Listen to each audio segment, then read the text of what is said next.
नमस्कार, बहुत स्वागत है आप सभी का। आप देख रहे हैं उत्तराखंड प्राइम। मैं हूं आपके साथ जया मिश्रा। चलिए बुलेटिन शुरुआत करते हैं। सीएम पुष्कर सिंह धामी ने नगर निगम में पहुंचकर औचक निरीक्षण किया। इस दौरान सीएम ने नगर निगम की पत्रावलियों की जांच की। इसके साथ ही अधिकारियों से उनके काम के बारे में जानकारी भी ली। काम की प्रगति और कितने काम पेंडिंग पड़े हैं, इस पर भी सीएम ने जानकारी ली है। सीएम ने नगर निगम में औचक निरीक्षण से कर्मचारियों में हड़कंप की स्थिति दिखाई दी और अभी कुछ दिन पहले ही सीएम धामी MDDA के दफ्तर में भी पहुंचे थे, जहां पर उन्होंने औचक निरीक्षण किया और उस वक्त जितने काम पेंडिंग थे उसको लेकर उन्होंने अधिकारियों को निर्देश दिए। और आज ये तस्वीर एक बार फिर से आप देख रहे हैं। सीएम पुष्कर सिंह धामी औचक निरीक्षण करने के लिए पहुंचे थे नगर निगम के ऑफिस। तो सीएम धामी ने निगम की पत्रावलियों की जांच की। तस्वीरें आप देख पा रहे हैं। वहां पर कामकाज कैसे किया जा रहा है, कितने काम पूरे हुए, कितने काम अधूरे हैं, उन तमाम बातों की उन्होंने जानकारी ली। लेकिन औचक निरीक्षण था, इस वजह से हड़कंप की स्थिति वहां पर दिखाई दी। आम लोग जो ऑफिस में पहुंचे थे उनसे भी मुख्यमंत्री ने बात की। किसी को इस बात की जानकारी नहीं थी कि मुख्यमंत्री वहां पर पहुंच सकते हैं। विनोद इस वक्त फोन लाइन पर हमारे साथ मौजूद हैं। विनोद, MDDA के ऑफिस में तो औचक निरीक्षण करने के लिए मुख्यमंत्री पहले पहुंच चुके थे और अब नगर निगम के ऑफिस भी औचक निरीक्षण उनका रहा। क्या वहां पर स्थिति रही जब मुख्यमंत्री पहुंचे? तो बिल्कुल जया, देखिए आज मुख्यमंत्री पुष्कर सिंह धामी ने देहरादून नगर निगम का औचक निरीक्षण किया और औचक निरीक्षण के करने जैसे ही मुख्यमंत्री वहां पहुंचे थे तो वहां पर थोड़ी भगदड़ जरूर रही अधिकारियों में। आखिरकार किस तरीके से मुख्यमंत्री औचक निरीक्षण करने पहुंचे हैं और जब मुख्यमंत्री के कई ऐसे रजिस्टर हैं वो भी चेक किए और कुछ अधिकारियों से भी बातचीत की तो अधिकारी मुख्यमंत्री के सवालों का जवाब देते नहीं वहाँ दे पाए और उसके बाद चलते मुख्यमंत्री ने फटकार भी लगाई। अफरा तफरी का भी माहौल वहाँ देखने को मिला और कुछ खामी भी पकड़ी, क्योंकि लगातार बहुत से लोग ऐसे हैं जो अपने काम को लेकर वहाँ नगर निगम के चक्कर काटते हैं, उनका काम समय से नहीं हो पाता है, जिसके चलते आज मुख्यमंत्री का औचक निरीक्षण था। अधिकारियों को फटकार भी लगाई है और साफ तौर पर ये भी हिदायत दी है कि अगर जल्द से जल्द या समय रहते हुए जो लोग आते हैं फरियाद अपनी लेकर। बिल्कुल विनोद, अगर मुख्यमंत्री लगातार इस तरीके से औचक निरीक्षण करेंगे तो अधिकारी भी सतर्क रहेंगे, अलर्ट से होकर वो काम करेंगे। बहुत शुक्रिया आपका तमाम जानकारी के लिए। और अब आपको देहरादून से बड़ी खबर बता दें। देहरादून में केंद्रीय राज्य मंत्री अजय भट्ट का बयान सामने आया है। देवस्थानम बोर्ड को लेकर अजय भट्ट ने बयान दिया। विरोध हो रहा है, सबके साथ बैठकर बातचीत हो रही है।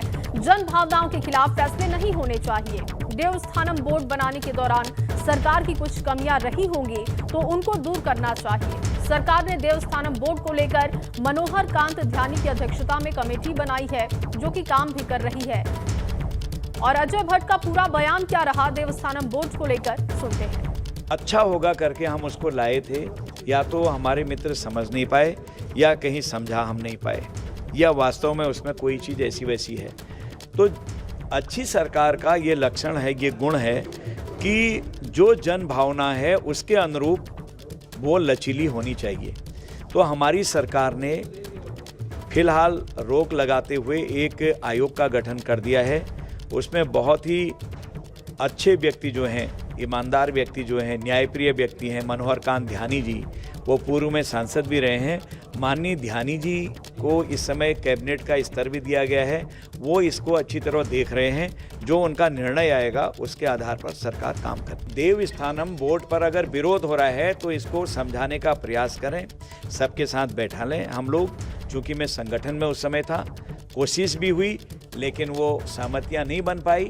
लेकिन अब एक आयोग बन गया है तो आयोग के बाद मेरा मत वही मत होगा जो आयोग मत देगा। पंकज राणा इस वक्त हमारे साथ मौजूद है। पंकज, बेहद अहम बयान अजय भट्ट का हम कह सकते हैं, क्योंकि उन्होंने जन भावनाओं को ध्यान में रखने की बात कही और कहा कि जो कमेटी तैयार की गई है, आगे जो स्थिति होगी उस वही स्टैंड होगा सरकार का।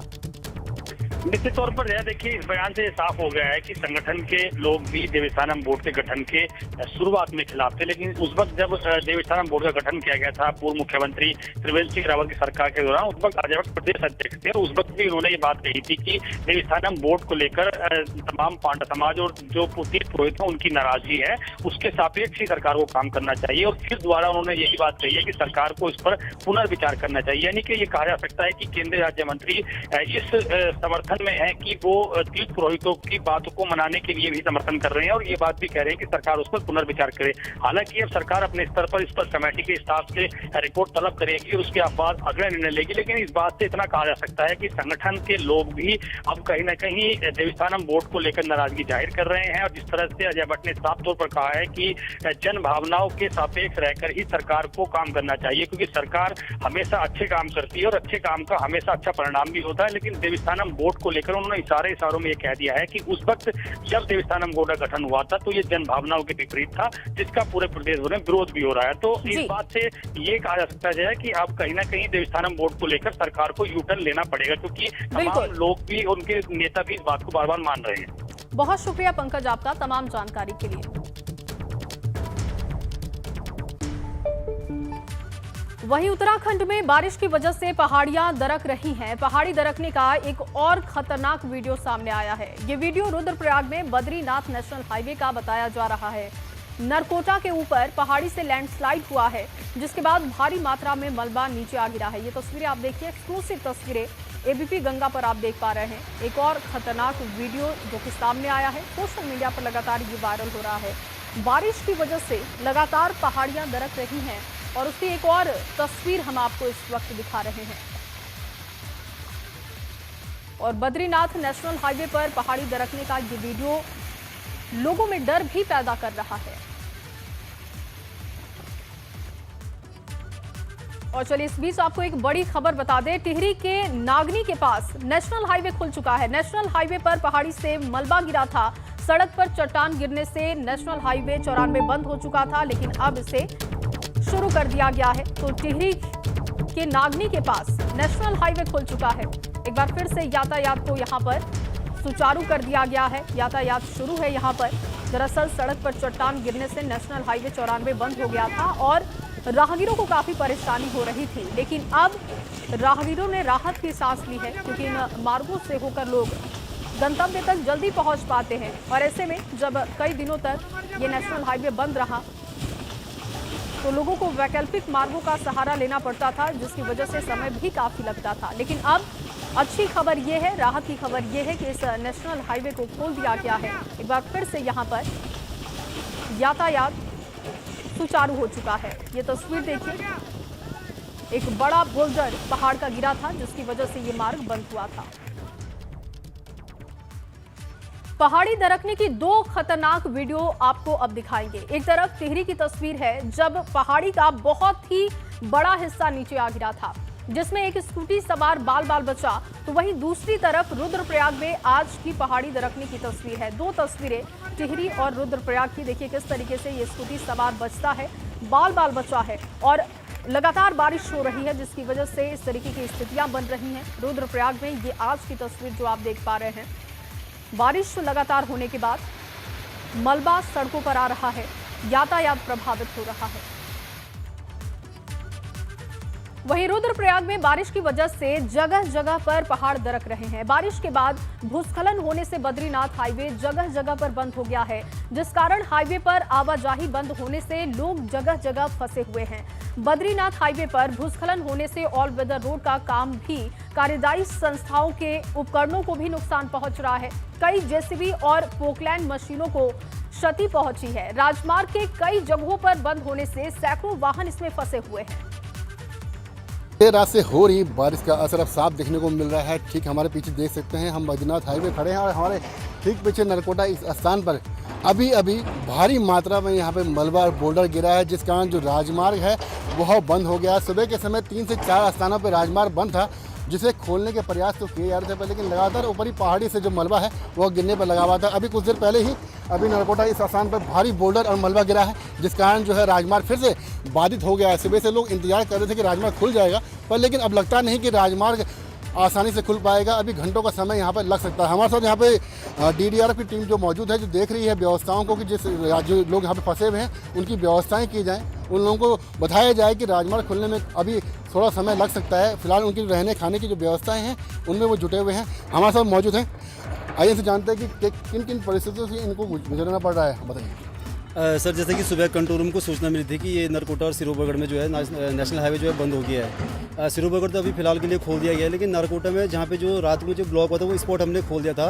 और लगभग राष्ट्रीय राजमार्ग खुलने की स्थिति में था कि अचानक मतलब ये दूसरे स्पॉट पे यहाँ पे जो है कि ये देख सकते हैं आप कि बड़े बड़े बोल्डर आए अचानक जस्ट अभी थोड़ी देर 10 मिनट पहले यहाँ पे ब्लॉक हो गया है, जिसको कि अभी मलबा हटाने का काम किया जा रहा है। साथ में हमारे यहाँ पे जिला मुख्यालय की DDRF अल्फा कंपनी मौजूद है, वो लोगों को मतलब जो इधर से उधर जाने से रोक रही है ताकि लोग न जाएं, क्योंकि ऊपर से लगातार पत्थर गिर रहे हैं पहाड़ी से और उन पे मतलब चोटिल होने का खतरा है।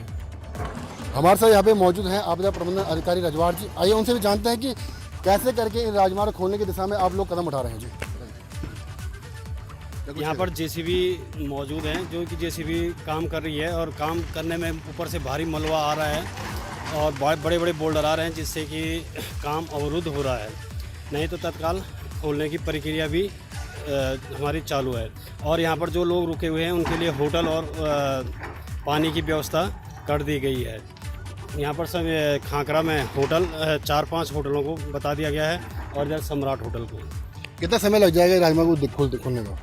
अभी इसको कुछ बता नहीं सकते हैं कि कितना समय लगेगा, क्योंकि जैसे ही हटा रहे हैं वैसे ही ऊपर से भारी मलबा और बोल्डर आ रहे हैं। और चलिए इस बीच आपको एक बड़ी खबर बता दें। विधायक उमेश शर्मा की नाराजगी पर प्रीतम सिंह ने बयान दिया है। बड़ी जानकारी इस वक्त मिल रही है। नेता प्रतिपक्ष प्रीतम सिंह ने बयान दिया, उमेश शर्मा काऊ के साथ जो बर्ताव हुआ वो गलत है और कांग्रेस के दरवाजे काऊ के लिए हमेशा खुले हुए हैं। इसके साथ ही उन्होंने ऑफर भी दे दिया कांग्रेस में आने का। राजनीति में कभी दरवाजे बंद नहीं होते। विनोद इस वक्त फोन लाइन पर हमारे साथ मौजूद है। विनोद, प्रीतम सिंह का बयान, इसके साथ ही ऑफर भी कांग्रेस में आने का दे दिया उमेश शर्मा काऊ को। बिल्कुल जया, देखिए आज एक संवाद कार्यक्रम के दौरान ये सभी नेता एक दूसरे से इनकी बातचीत हुई है और नेता प्रतिपक्ष प्रीतम सिंह और काजी निजामुद्दीन जो विधायक हैं कांग्रेस के, उनके बाद में उनके साथ में गुफ्तगू उमेश शर्मा काऊ की हुई है और जिस तरह से उनकी नाराजगी चल रही है। उमेश शर्मा काऊ ने खुद माना है कि 4 साल से संगठन यानी भाजपा का संगठन पूर्ण रूप से उमेश शर्मा काऊ की बात नहीं सुनता है, जिस वजह से लगातार 4 साल से भाजपा संगठन से उनकी नाराजगी बढ़ती जा रही है। और अब ये आलम रहा कि 3 दिन पहले भाजपा के ही कार्यकर्ताओं के दौरान इस तरीके की अभद्रता विधायक उमेश शर्मा काऊ के साथ में हुई, जिसकी शिकायत भी पार्टी के आला कमान को उमेश शर्मा ने की है। आज एक संवाद कार्यक्रम था और संवाद कार्यक्रम में 1 घंटे के करीब दोनों ही नेताओं के साथ में मंथन हुआ, गुफ्तगू की और प्रीतम सिंह ने खुद ये बताया है कि आखिरकार अब उमेश शर्मा काऊ हमारे पुराने साथी, अगर वो कांग्रेस की तरफ रुख करते हैं तो उनका स्वागत है, लेकिन दरवाजे कभी बंद नहीं है और हमारे पुराने साथी है और जिस तरह से उनके साथ में बर्ताव हुआ है वो गलत है। और इसके बाद अभी करीब जया मैं बताऊं कि करीब 1 घंटे बाद अभी दोनों ही नेताओं की मुलाकात होने वाली है। तो सियासी जिस तरीके के हालात हैं बिल्कुल। और विनोद देखिए, चुनाव से पहले इस तरीके की गतिविधियां बेहद आम होती हैं, इस तरीके के बयान जिसके कभी भी कोई भी मायने बदल सकते हैं। बहुत शुक्रिया आपका तमाम जानकारी के लिए। तो विधायक उमेश शर्मा की नाराजगी पर प्रीतम सिंह ने बयान दिया और जो ताजा अपडेट है कि 1 घंटे के बाद इन दोनों नेताओं की मुलाकात भी होने वाली है। उधर जोशीमठ में बद्रीनाथ नेशनल हाईवे 7 घंटे से बंद है। दरअसल लामबगड़ नाले में बहुत ज्यादा पानी आ गया है, जिस वजह से हाईवे बंद है। बरसाती नाले में पानी बढ़ने से सड़क भी क्षतिग्रस्त हुई है। रोड बंद होने से बद्रीनाथ, माड़ा और लामबगड़ के लोगों को पैदल आवाजाही करनी पड़ रही है। ये तस्वीरें आपको दिखा रहे हैं। पानी का जलस्तर बढ़ने की वजह से अब यहाँ पर दिक्कतें हो रही हैं। जोशीमठ की इस वक्त तस्वीर आप देख पा रहे हैं, लोग पैदल आवाजाही करने को मजबूर हैं। वहीं मलबा गिरने की वजह से बद्रीनाथ हाईवे 2 जगह पर बंद है। एक तरफ रुद्रप्रयाग में नरकोटा से ऊपर पहाड़ी दरकने की वजह से बद्रीनाथ हाईवे बंद है, तो वहीं दूसरी तरफ जोशीमठ में लामबगड़ नाले में पानी बढ़ने से बद्रीनाथ हाईवे बंद हो गया है। ये 2 तस्वीरें आपको दिखा रहे हैं। बद्रीनाथ हाईवे बंद है जोशीमठ में भी और रुद्रप्रयाग में। एक तरफ जलस्तर बढ़ने की वजह से, लामबगड़ नाले का जलस्तर बढ़ने की वजह से बद्रीनाथ हाईवे बंद है, तो दूसरी तरफ मलबा गिरने की वजह से रुद्रप्रयाग में बद्रीनाथ हाईवे बंद है।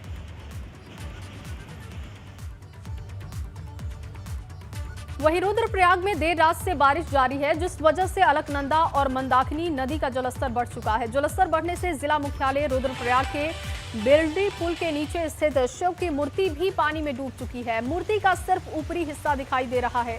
उधर नदियों का जलस्तर बढ़ने से किनारे पर रहने वाले लोगों को अलर्ट कर दिया गया है। ये देखिए तस्वीर आपको दिखा रहे हैं, सिर्फ मूर्ति का ऊपरी हिस्सा दिखाई दे रहा है। जो आसपास के लोग हैं उनके लिए इस वक्त सतर्क रहना बहुत जरूरी है। ऐसे में प्रशासन की टीम लोगों को सतर्क रहने के लिए जागरूक कर रही है। रुद्रप्रयाग की ये तस्वीरें हम आपको दिखा रहे हैं।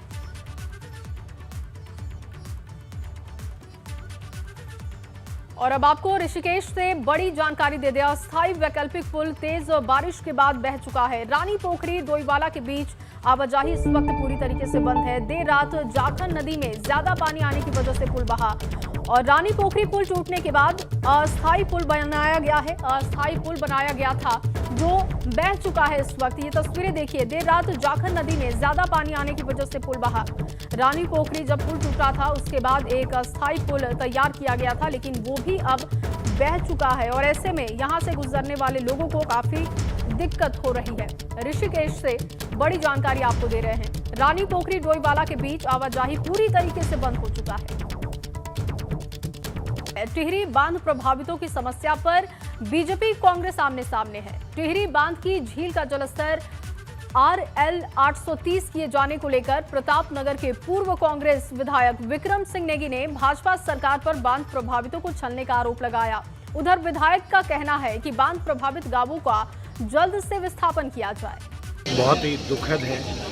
ये टिहरी गढ़वाल के जिन लोगों ने दुनिया का दूसरे नंबर का और एशिया का प्रथम नंबर के बांध को बनाने के लिए और देश को रोशन करने के लिए इतना बड़ा योगदान दिया, उनके साथ सीधे तौर पे ये विश्वासघात है। और अभी 415 परिवार विस्थापन के लिए शेष हैं और जलस्तर बढ़ने से फिर पुनः भूस्खलन होगा, जिससे और परिवारों पे और संकट के बादल छाएंगे। राज्य सरकार की मैं घोर निंदा करता हूँ। टिहरी बांध विस्थापन के 415 पात्र विस्थापितों का हमने निर्णय कर दिया है। जिनको जमीन देनी है जमीन देंगे, जिनको नगर कर देना नगर प्रति कर देंगे। 830 की परमिशन दी गई है। इस आधार पर दी गई है कि टिहरी बांध विस्थापन के सारे मामले रिजॉल्व कर दिए गए हैं। TDC जो कोर्ट में गई थी पुनर्वास नीति के खिलाफ, उसको उसने विड्रॉ किया है और सारे सहमति होने के बाद, क्योंकि ये डैम हमारा है, देश के लिए है और ये आजीविका के लिए है, 830 की परमिशन देना राष्ट्र। वहीं रुड़की की पुरानी गंग नहर वाटर स्पोर्ट्स के लिए किसी हब से कम नहीं है, लेकिन गंग नहर से वाटर स्पोर्ट्स के हिसाब से सौंदर्यकरण नहीं होने से खिलाड़ी बेहद परेशान हैं। गंग नहर में खिलाड़ी नौकायन का अभ्यास करते हैं, मगर गंग नहर को बीच बीच में बंद कर दिया जाता है, जिस वजह से खिलाड़ी अभ्यास नहीं कर पाते। उधर विधायक प्रदीप बत्रा ने भरोसा दिया है कि खिलाड़ियों की समस्याएं सीएम के सामने रखी जाएगी। उत्तराखंड में बहुत अच्छे अच्छे प्लेयर हैं वाटर स्पोर्ट के, कैकिंग कैनोइंग के, जो इंटरनेशनल हैं। अभी तक किसी को नहीं पता, इतने अच्छे अच्छे प्लेयर हमारे उत्तराखंड के प्रैक्टिस कर रहे हैं। बाहर के भी बहुत प्लेयर हैं और सबसे बड़ी बात है मेडल लेना तो चलो अच्छी बात है, प्रैक्टिस कर रहे हैं, पर उत्तराखंड सरकार का फैसिलिटी बहुत कम है। सिंचाई विभाग वालों का नहर में हमारा प्रैक्टिस ही पानी के अंदर है। पानी का सबसे बड़ा प्रॉब्लम है, कभी भी हमारी नहर रोक दी जाती है। 13 डिस्ट्रिक्ट 13 डेस्टिनेशन का जो है सरकार ने हमारे आह्वान किया था, उसके तहत मैंने प्रस्ताव भेजा था कि रुड़की की जो बंद पड़ी नहर, इसमें कैकिंग गेम्स और पर्यटक स्थल के रूप में इसको विकसित किया जाए। तो ये हमारे माननीय मुहिम के अभिभाषण में भी आ चुका है कि रुड़की का जो बंद पड़ी नहर है और जो ये इसको पर्यटक स्थल में परिवर्तित किया जाए। तो अभी माननीय मुख्यमंत्री जी 10 तारीख को फिर आ रहे हैं, मैं उनसे दोबारा रिक्वेस्ट। वहीं पौड़ी में सिंडी गांव के ग्रामीणों ने उनके क्षेत्र करीब 35 लाख रुपए की लागत से बन रही पेयजल योजना के निर्माण पर भ्रष्टाचार के आरोप लगा दिए हैं। ग्रामीणों ने डीएम ऑफिस पहुंचकर शिकायत की और पूरे मामले की जांच की मांग की गई है। ग्रामीणों का आरोप है कि उनके क्षेत्र में जिला योजना के बजट से बन रही पेयजल योजना में कार्यदायी संस्था ने लाखों रुपए की हेराफेरी की। ग्राम सभा जो समिति कोई काम नहीं हो रहा है। पाइपलाइन भेटा से गई थी जिसके लिए 35 लाख रुपए सैंक्शन हुए थे, उसमें से आज एक गांव तक पाइपलाइन बिछाई है। खुद मेरा घर सबसे नीचे पड़ता है, गांव के सबसे नीचे पड़ता है। मैंने 4 बंडल पाइप के लिए यानी 400 मीटर मुझे पाइप लेना पड़ा, तब जाके मेरे घर तक पानी जा रहा है। 11-12 में जिला योजना के अंतर्गत कोई पेयजल योजना को लेकर धनराशि स्वीकृत हुआ था। उसमें पेयजल निगम द्वारा कार्य किया गया था। उस समय के जो ग्राम प्रधान थे उनके माध्यम से ये कार्य किया गया था। सिंडी जसकोट ग्राम पंचायत का ये कार्य है। उसमें संबंधित ग्रामीणों द्वारा पूर्व में भी 2014 में भी इसमें जांच करवाई गई थी और जांच करने के उपरांत संबंधित जो अधिशासी अभियंता है इनसे संबंधित कार्य का निरीक्षण और उसके ऊपर